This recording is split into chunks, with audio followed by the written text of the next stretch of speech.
you are aware that this timeline for implementation will not meet this deadline. In regards to the entire incoming kindergarten class starting this fall will not be in compliance with the state mandate in regards to the reading program. As a taxpayer and a parent, I find the potential liability that this puts our district and town in to me personally seems very risky and also potentially exorbitantly expensive as we're in budget season. I hope that perhaps the board will reconsider, or maybe even the plan has changed as we're collecting data to compare the two programs, because there still is plenty of time. I also want to, this is a phonics sheet that my daughter brought home earlier this year. She's currently in first grade. It says units of study in phonics, copyright date 2018 by Lucy Calkins and colleagues. Heinemann is the publisher. This is an Ed Reports review of this phonics program, which Wilton has been using since 2018. This report came out in October of 2021, so over 3 years ago. And it states, foundational skills instruction lacks a cohesive and intention, scope, and sequence for systematic and explicit instruction in phonics. The program also lacks a research-based rationale for the order of phonics instruction. The components of the program are not cohesive and often contradict the skills being taught, especially pertaining to the order of foundational skills instruction. So this is Wilton's current phonics program, and the current plan right now for kindergarten is to use this phonics program. It was explained at curriculum night that our current program is a top-down approach, whereas the new program was being piloted in 2nd and 3rd grade is a bottom-up approach. And this was the graph that was given of all the skills to learn reading, which is not simple. It's a very big undertaking. But what does not make sense to me personally is that if you're going to start from a bottom up, but you're not starting at the bottom, you're going to start like first grade, I don't know, it's maybe here, 2nd, 3rd grade. So that doesn't make sense to me. If you want to build a strong building, why would you skip the foundation and just jump to the first level? Can I just call your attention to time? I'm at time. Okay. I have other things I want to talk about, like the DIBELS testing and information for parents that they should be made aware of that testing. It should happen beginning, middle, and end. Unlike Wilton, that's only did it in the beginning, and there was zero communication. I get so many notifications from Parent Square and not a single one about this DIBELS testing. And except for this calendar, there's a tiny little link on our website too. But New Canaan's website, they include an entire presentation on what DIBELS means, including the acronym and including all the little subtests that they do beginning, middle, and end. And these subtests, most of them are just a minute long. So we're not talking like a 45-minute test for the students themselves. And our teachers were all just trained on that. And if we're using the data to compare two reading programs, I would think this would be important, especially, this is my last point, that the MAP testing for K through 2, the students listen to it. The language arts reading, they listen to it. So yes, I guess that tests comprehension, but if you want to test learned reading skills, I would think you would read or use the DIBELS as a beginning, middle, and end, and then you can see the growth. So I really appreciate your time. And thank you. Comments from the public? Hearing none. Consent agenda. Has everyone had a chance to review the consent agenda? The consent agenda includes the minutes from the regular meeting on December 19th, the minutes from the executive session on December 19th, and the STA transportation contract extension. Is there a motion to approve the consent agenda? So moved. Thank you, Pam. Is there a second? Second. Thank you, Nicola. All in favor? Aye. Motion carries unanimously. Report and recognitions. Happy New Year. I hope everyone had a restful and restorative break. Thank you all for joining us tonight. The work of the district is in full swing. Research shows that December to March are the peak learning and engagement period of the school year. I have spent time in each school over the last several weeks, and classrooms are buzzing. Each building has its own life and energy. Our kids are learning and thriving under the care and guidance of our teachers and staff. I am in awe of it all. Every year, we get better at getting better. The new year also brings us to a new budget season. One of the board's most important duties is to consider and adopt an annual budget and communicate that budget to the community. School budgets are a monetary expression of a district's values, mission, and mission.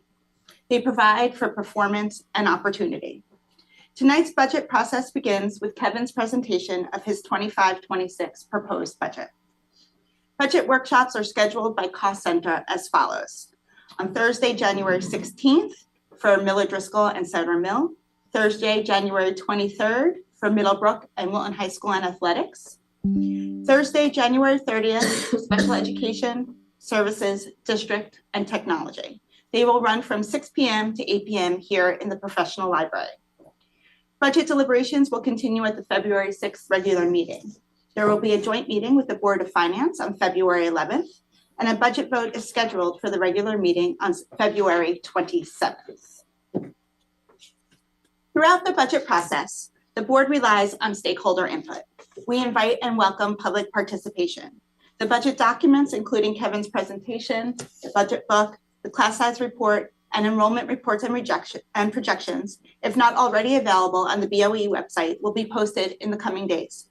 Please send your thoughts, comments, and questions to the board at boe@wiltonps.org.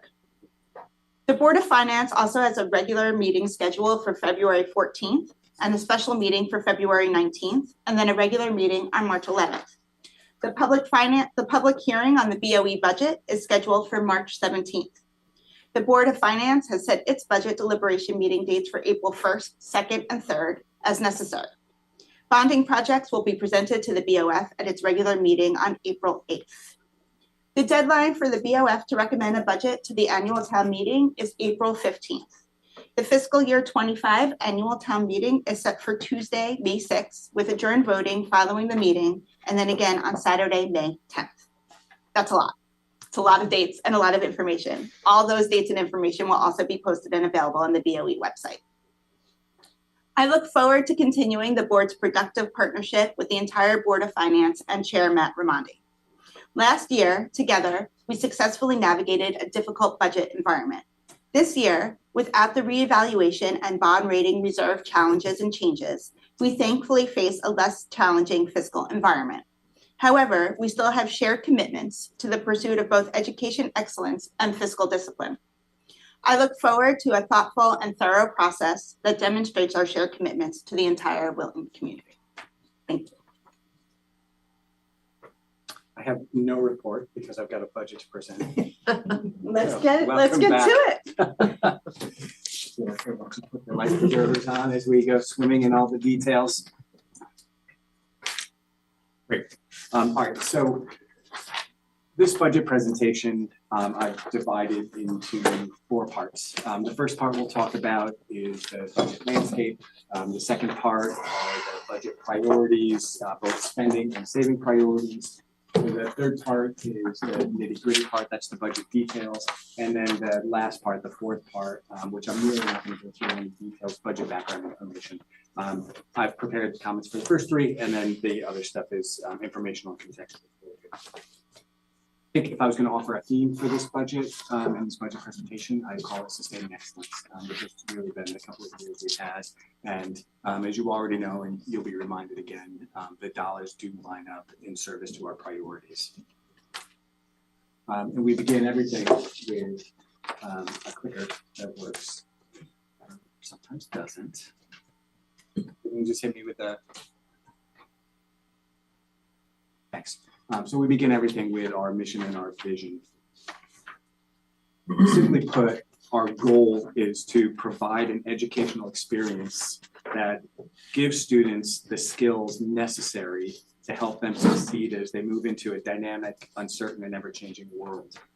We often use the term VUCA to describe the dimensional characteristics of the world our students are entering, and it's those that our vision of the learner educates towards. As we do annually, our budget process begins with the development of goals and assumptions. The primary goal of this budget is to support the efforts to raise student achievement, narrow the achievement gap, and strengthen feelings of community wellness and belonging. More concretely, this budget maintains current class sizes, maintains existing mental health and SEL staffing, maintains our commitment to supporting staff through professional learning, and supports the development of the vision of a learner. The budget provides dollars for 3 additional elementary classroom teachers, dollars for a STEM robotics teacher, and dollars to renovate the former shop at the high school to create a STEM robotics lab. With respect to budget assumptions, we assume enrollment will be stable, though there will be cohort growth at Miller Driscoll and Cider Mill. That growth in those schools is offset by anticipated decline at both the middle school and high school. Teacher salaries are projected to increase on average 4%. Administrator salaries are projected to increase by 3.15%. Custodians 2 3/4, and secretaries 2.6%. We anticipate utilities across the whole increasing on average of about 3.5%. With respect to budget risks and budget revenue, I want to highlight several risks. The first, and this should be no surprise to anyone, are unbudgeted facilities repairs. As you know, for the last several years, we've had to deal with very serious repairs. One as a result of a lightning strike, 2 others as a result of burst pipes, and then a third this year at the very start of the December break, we had yet another burst pipe in a sink in an art classroom at Cider Mill. The good news was our staff was still on site. And so when the water came raining down, they were there to get wet and to go clean it up. So we avoided the cost that would have been incurred had the school been closed and no one was around. But those are the kinds of things that we can anticipate, but have to plan for. The second risk to our budget are the unbridled increases in tuition costs at private out-of-district placements. These continue to increase dramatically annually. On the good news side of the equation, we are outplacing far fewer students than we were even 5-6 years ago. But those costs of the current outplacements have increased, and that mitigates against any savings we might realize by sending fewer students to out-of-district placements. And then the last area of risk here that I think is substantial is the continued loss of state and federal funding. This year, we were surprised and disappointed to learn that we lost about $100,000 in federal Title I funds. That was a grant that we've received annually for decades. Earlier this week, we learned that the excess cost reimbursement grant is being reimbursed at about 59%. Historically, we received somewhere between 70 to 75%. There have been years when we received up to 80%. Last year, we were closer to 65%. And based on the newest information, we're looking like we'll have an $85,000 to $90,000 budget cap this year to close because of the loss of funds there. On the other side of the balance sheet, we have a number of areas where we anticipate revenue, being our integrated preschool program. Followed by our high school's pay to participate program in athletics. And then because we have space, we're able to take 1 to 2 tuitions paying students at Genesis that also provide some revenue. The remainder of the revenue that comes in are through activities fees collected from the lower schools and high school parking fees, and then we get some rental facility rental fees. These funds are offset in their respective budgets where they reside.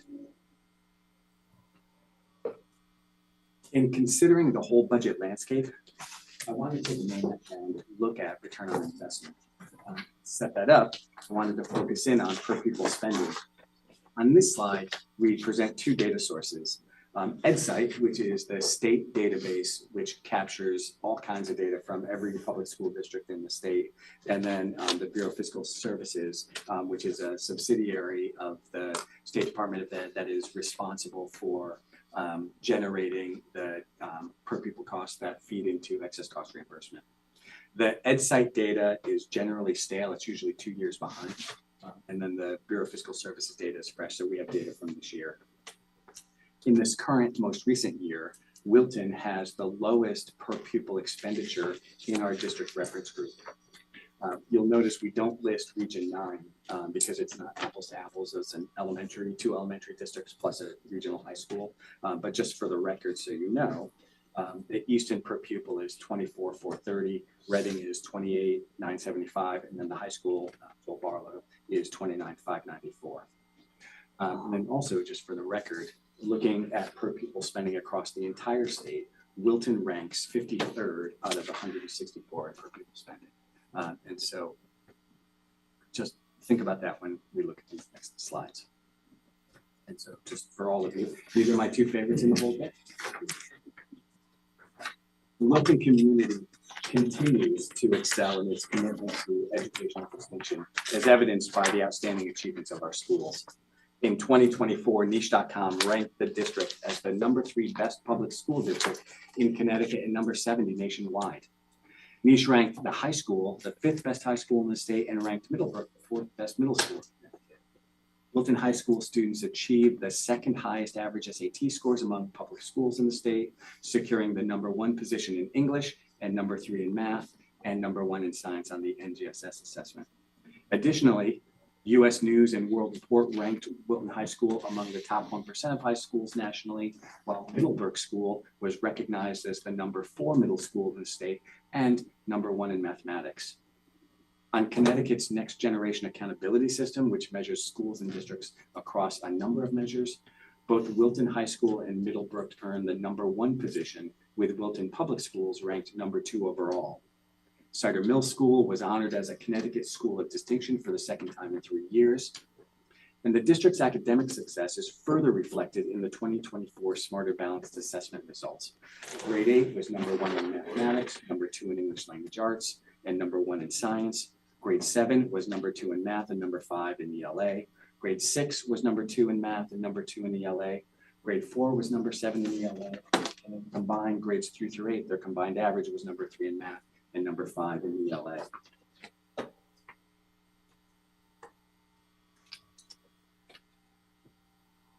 Wilton High School was also recognized as a 2024 AP Honor Roll School. The district's music program earned the NAM Foundation Best Community for Music Education for the 4th consecutive year. Our high school theater program made history as the only high school in Connecticut selected to perform Harry Potter and the Cursed Child, delivering to sold-out audiences. Wilton students excelled in the National PTA Reflections Contest, earning 1st place in film, photography, and visual arts. And furthermore, our high school debate team claimed the state championship.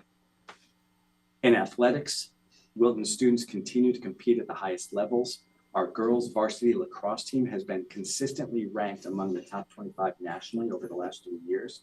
The boys ski team won the CISL Class S state championship, while the girls ski team placed as the 2024 runner-up after 3 consecutive years with state titles. Boys swimming, football, and boys tennis were SEAC runners-up.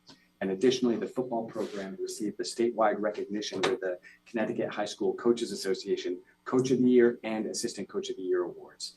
Our district's athletic department earned the Fred Balsamo Sportsmanship Award, and that's for good sportsmanship across all teams. So that's the landscape. What are our priorities? And how do we use our budget to sustain and build on that success? New spending in the budget supports the following priorities. Restoring the Director of Digital Learning position to a 1.0. As you recall, we took an opportunity to reduce the position when Fran Compar partially retired 2 years ago. And while this made financial sense, running this position at a 0.6 is simply insufficient. There's too much to do, too much change to manage with a director. And as we confront the next wave of change with artificial intelligence, we need a fully staffed department.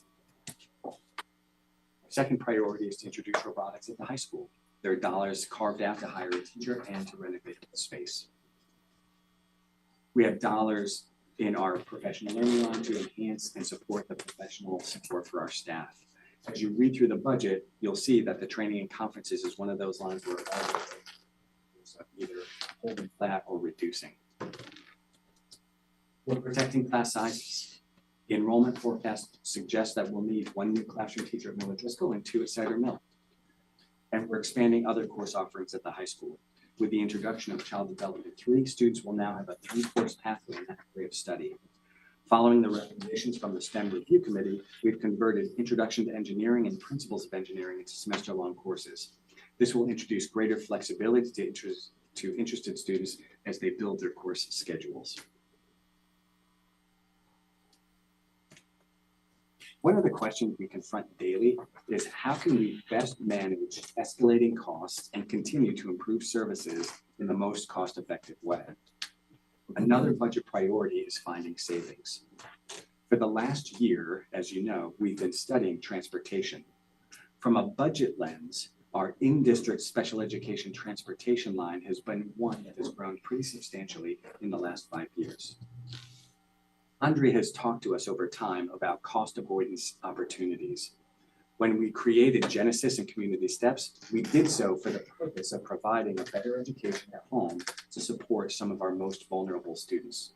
Both programs have been phenomenally successful. And just to remind the board, we anticipate 17 students in Community Steps and 27 in Genesis. Excluding transportation, the operating cost of the Genesis program is $867,670. Dividing that by 27 yields a per pupil cost of $32,135. By contrast, outplacement tuition, including transportation, averages about $120,000. If we conservatively estimate that without Genesis, half of those students would be outplaced, so take 13 and multiply that by 120,000, you get 1.56 million.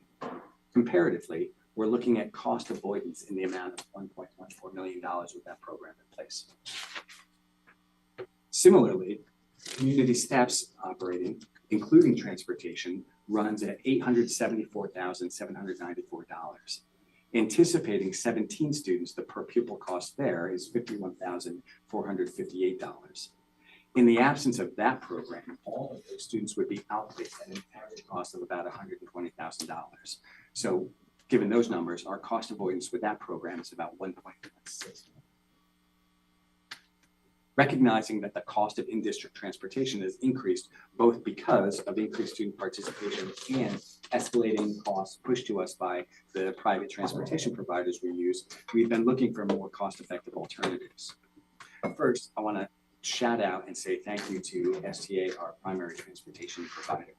Working with Dan Pacino, who is STA's local bus manager, we've implemented a plan this year to manage student transportation to and from Genesis.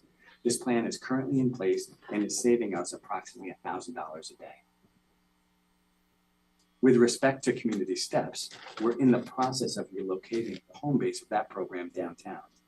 Once we're able to occupy that space, we'll be able to eliminate one of the 2 vans that are used for in-town transportation. The cost of operating the van will offset the cost of the lease, and then savings from that change will grow annually over time.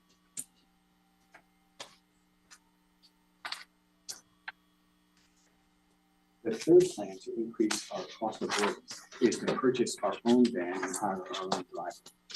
We're closing in on a recommendation and plan to make the purchase very soon. The fully loaded cost of purchasing a van and hiring a driver year 1 is approximately $102,000.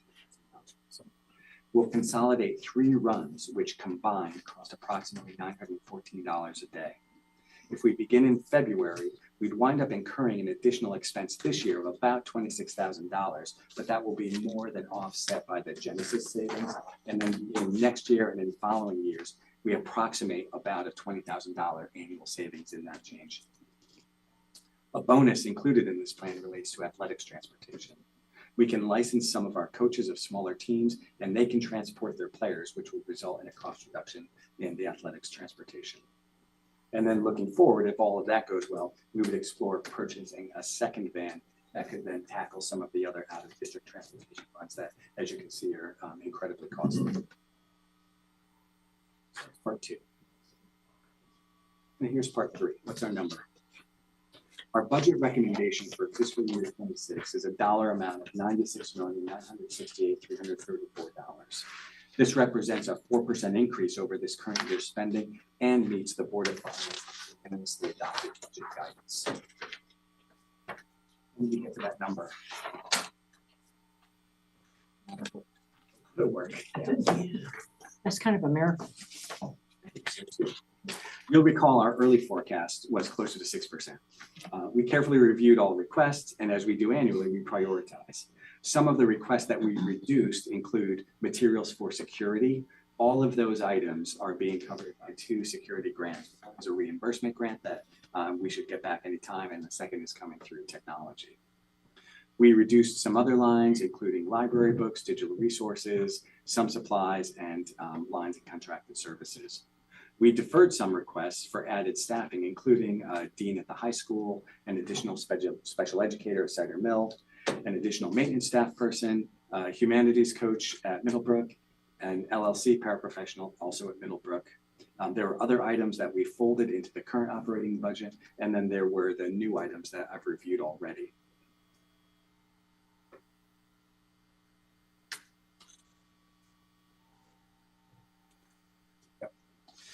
So proportionally, and this should come as no surprise, our staff absorb the majority of the budget through salary and benefits. Those lines represent up to 80% of the budget. And we add in contracted services, that's 90% of the budget. Insurance on its own is about a 1%. Contracted services, I just mentioned, was 10%. Purchased services is 3%. Supplies and digital resources combined represent another 2%. And then utilities, property services, and 1% of the total spending. In terms of dollar differences, our salary line has grown by 2.58 million.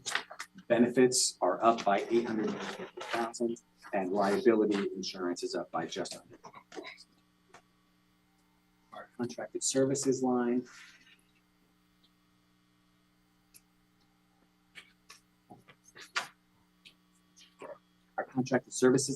is up by 451,000.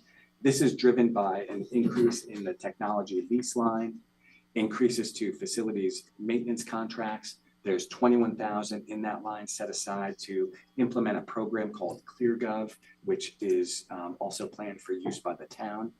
The transportation increase is captured in that category, as is some new money for some assembly speakers and the increased use of language interpreters for our non-English speaking families. Property services reflects an increase in the facility repair lines, and there's also $45,000 on that line to replace a divider in the gym at Middlebrook. Purchased services is down. This is driven primarily by the reduction in anticipated tours, so that's good news. Utilities are also down. This is driven in part by savings in natural gas and in telephone. This summer, we conducted a phone audit and brought a company in. This is going to yield something in the next $40,000 annually in savings. So that was also very, very good news. Some other more granular areas where you'll see budget growth include textbooks and workbooks, as well as digital resources. The growth in these lines is driven by the consumables that come along with the new reading program and a companion online platform that will support both reading and the illustrative mathematics program. And then the last part here, which I'm really not going to spend any time talking about, it's there for your information. Slide 16 highlights for you just the class size averages. Again, you'll see, given the staff changing we're proposing, they'll stay pretty relative. Slide 17 in your budget packet just identifies the year-over-year enrollment change, so you can see the modest increase at Miller Driscoll and Cider Mill and the companion decreases at the Middlebrook High School. Slide 18 is the projection summary. So you had that presentation back in October, and as you know, over the course of 10 years, we're looking to grow again with the majority increasing students coming in the second 5 years. And then slide 19 is a table that we develop annually based on information we pull from EdSite. What we like to do is run ratio comparisons by staff type across our Durgan. And so if you're trying to get a sense of how we shake out staffing wise, depending on the category, administrators, certified teachers, paraprofessionals across the DIRG by building level, this is a great place to look. The higher the ratio, the leaner the staff, and you'll see in many categories, Wilton favors, we're very efficient in the. And the next two slides just offer a staffing breakdown by year, so you can get a sense of recent history. The history goes back on these two slides, beginning in 1819, and you can look at total FTEs over that time horizon and staffing type. Just add, we have data that goes back, so if you want to look further, we can provide you that information. And then just coming into the last here, increases. This slide just shows our growth over the last 10 years, including this proposal. Our average increase is 1.75%. So this is the far lowest growth rate in the DIRG, which is part of the reason why we now have the lowest per pupil spending in our DIRG. And then the last here, slide 3, just about where parts are here in the DIRG. Ridgefield, that's their budget, so we don't have that number. In your budget books, my executive summary, and then the site summaries, followed by the budget detail broken down by cost center. Those sections start with a program overview, the points of pride, then you have the budget detail, and we included this year the staffing detail from our October last cycle. So we broke that report apart and just separated it by the cost. And at the back of the budget book, we intended for you the October enrollment. So you should have pretty much all of the data in one place. And then, as has been our custom here for many years, as you're conducting your review, you submit questions in writing. As you know, we log all of those questions, documents, we answer in writing, and then we share those at forthcoming board meetings, and that document becomes part of the whole Board of Education process. We ask the board of finance to do the same thing. Ruth already shared at the start here that the workshops kick off this Thursday with and Kathy. The following Thursday, we'll have the high school, middle school, and the athletics. And then on the Thursday, the 30th, you'll have the district offices, special services, and technology. Happy to take some questions and comments and some feedback. I just had a quick question about how the ROIs are calculated. Is there a standard equation that everyone has to use? Is it like the whole entire budget is considered, or is it like how do they break down the proposed budgets and the score for ROI? Well, there is not an ROI score. That's not what you're looking at here. No, I'm referring to the where we ranked. Oh, so that's not per people spend and the ROI. Oh yeah, so ROI is there's no ROI score. Okay. I'm offering to you the generic expression return on investment, so you can evaluate that for yourself. But the per pupil spending, that comes from every school district submits an annual summary audit at the end of the school year, and so the State Department of Education pulls all that data. They set it up in whatever Southwest algorithm is, and so. They look at the total population, do whatever the total spending is, and divide. And so that's how you get the number that steps.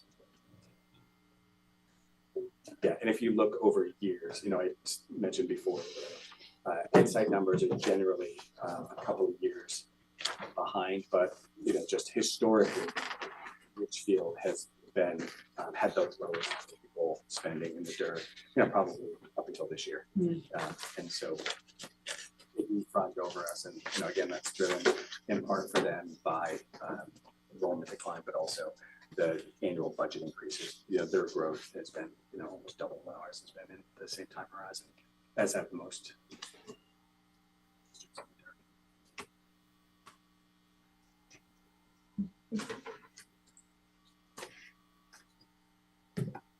Kevin, what were we hoping the additional maintenance FTE was gonna do, and how does that impact our already complicated facility maintenance? Yeah, I mean, Jose and his team always have a long punch list, so he's just looking to be more responsive, more effective with that. Got it. Okay.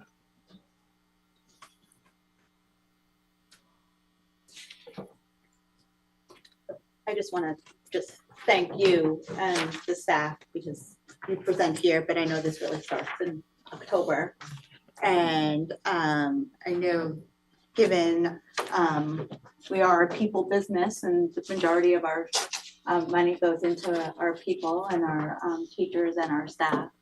And given what those contractual increases are, the ability to kind of budget around that and maintain our programs and our services at the level that we all expect them to be is not an easy feat.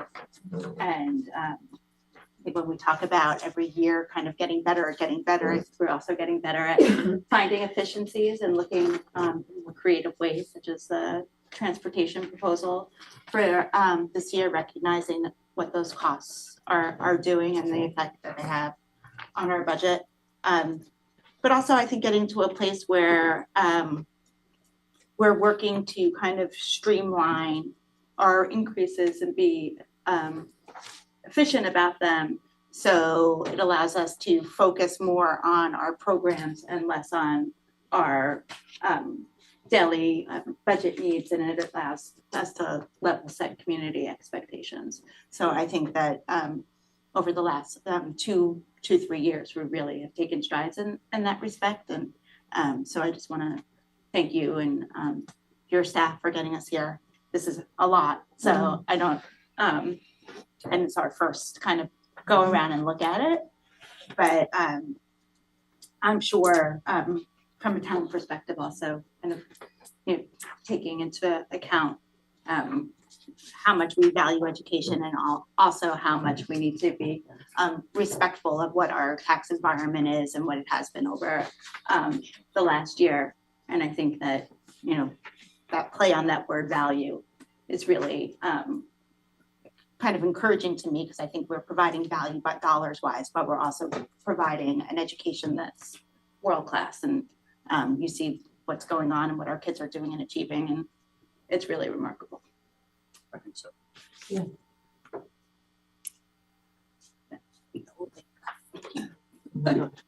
Can we just go over what didn't make it into the budget? Sure. And some of the requests that sort of didn't happen?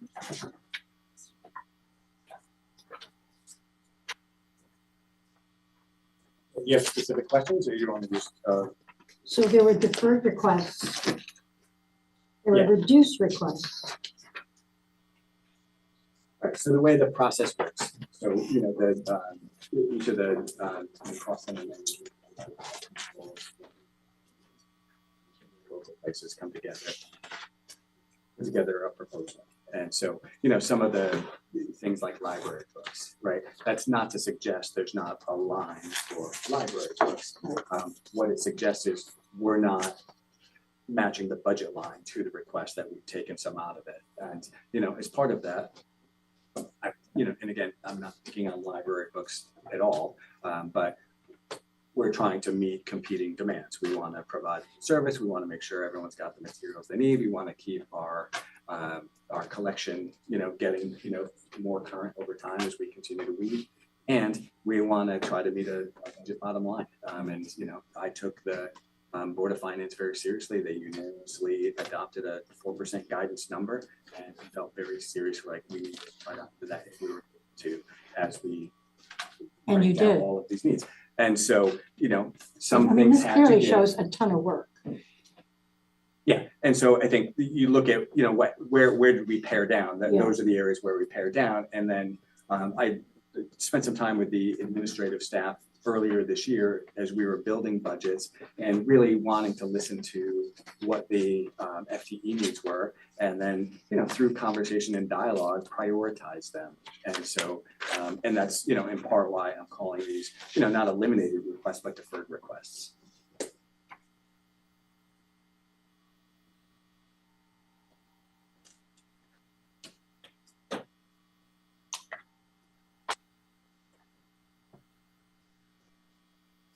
Title I funding do we still get? $0. So this is it, they've taken away the last. Yeah, and maybe they'll give it back next year. I really, for the life of me, could not figure out or get a straight answer about exactly. It's algorithm driven at the federal level. And so it's again based on wealth measures, not tied to like school lunch or anything like that. I just couldn't get an answer. You know, really. Who do you try and get that from? I spoke to an officer at the State Department of Education who, you know, facilitates the federal government. I called the Office of the Census of the federal government and didn't get very far. I do have a call into our Representative Hines' office. I haven't had time to connect and just to see if we can get a little more insight.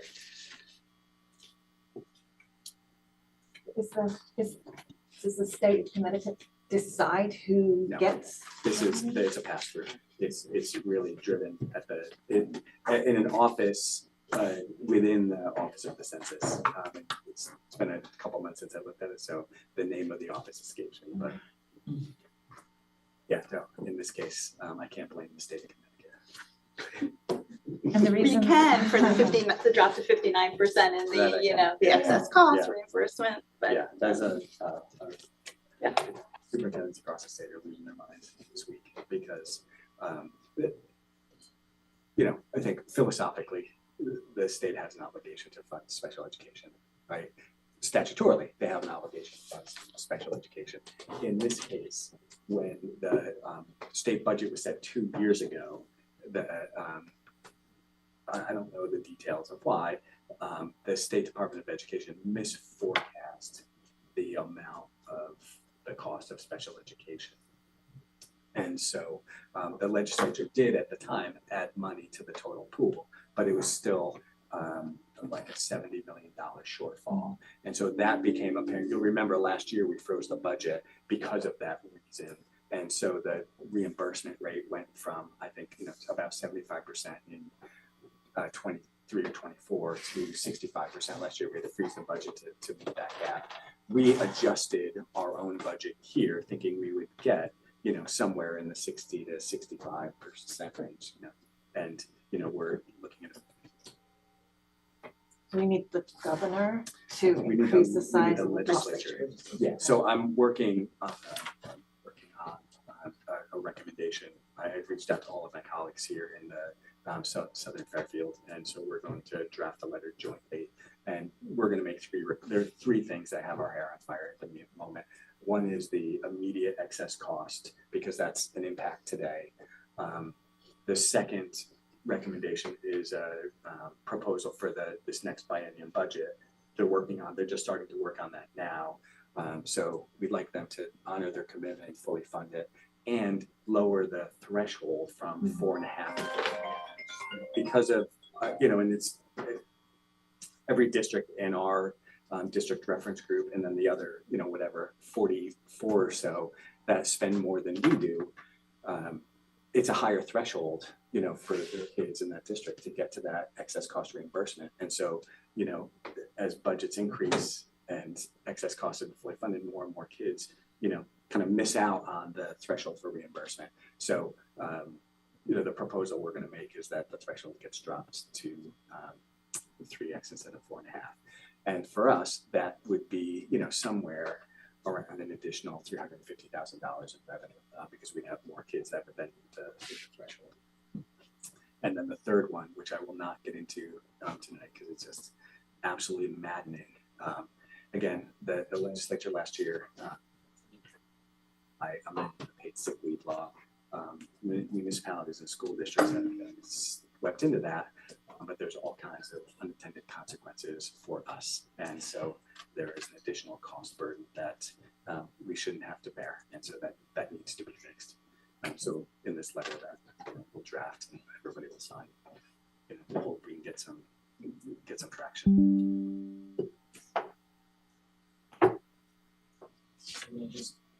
What else can I tell you?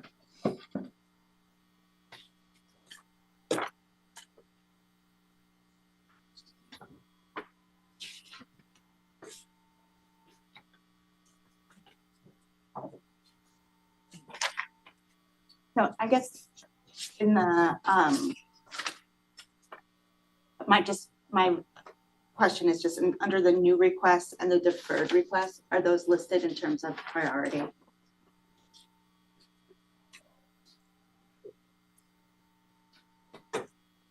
Not necessarily. Okay.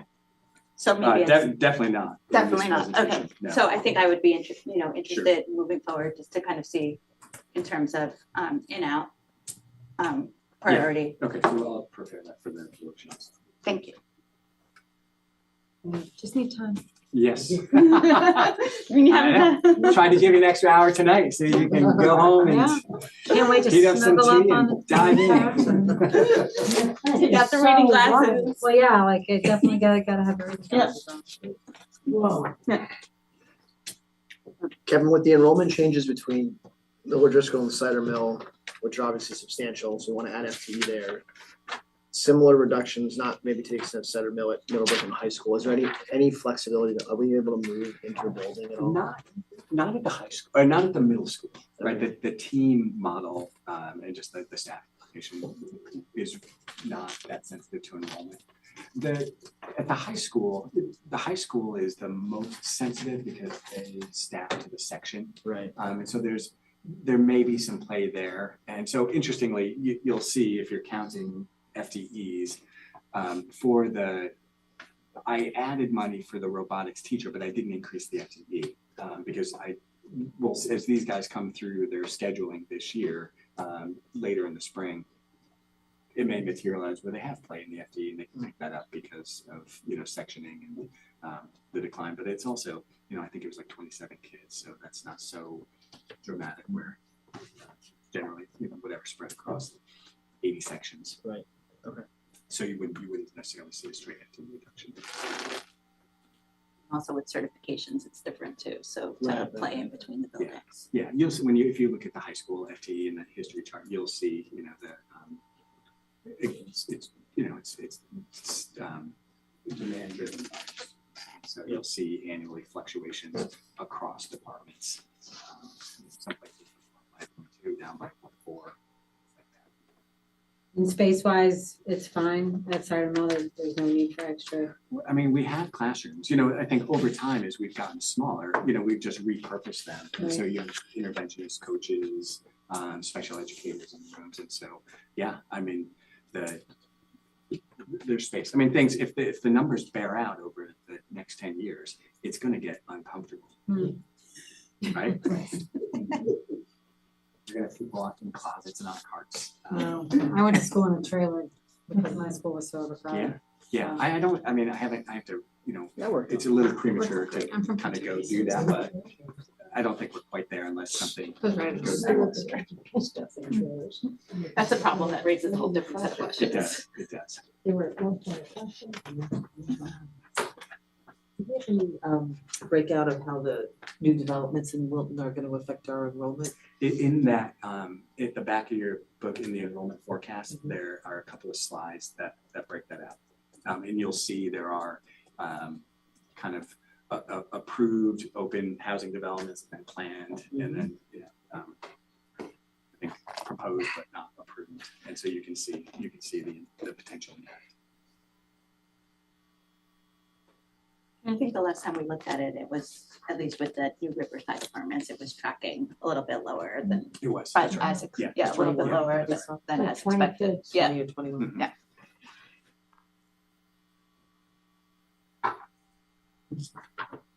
All right, well, happy reading. Thank you. Thank you. So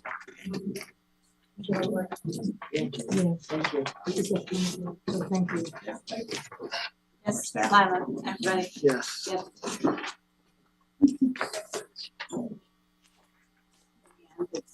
Yes. Probably online. Online somewhere out there. Yeah. Are there any other comments from the public?